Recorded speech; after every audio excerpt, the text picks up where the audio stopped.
heaven and hell, and we're going to come to some other questions about that. But I'm in heaven. You and I agree that there's memory. How do you handle heaven with the knowledge that a loved one isn't there? How does that keep heaven heaven?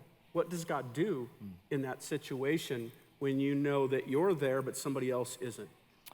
Well, I think that what makes heaven heaven is not lack of knowledge. It's never based upon ignorance.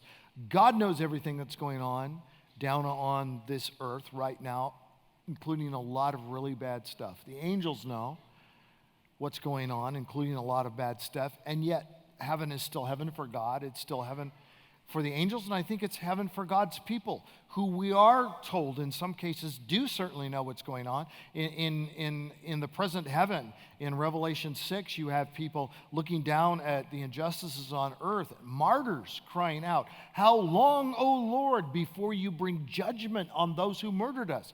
They not only remember their lives on earth, they remember that they were murdered.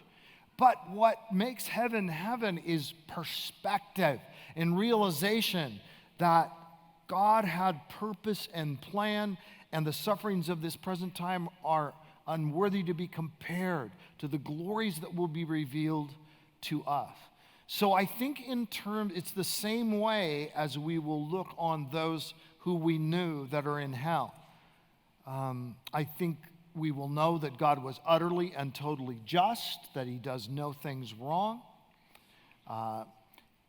We will know that he was not unfair to these loved ones.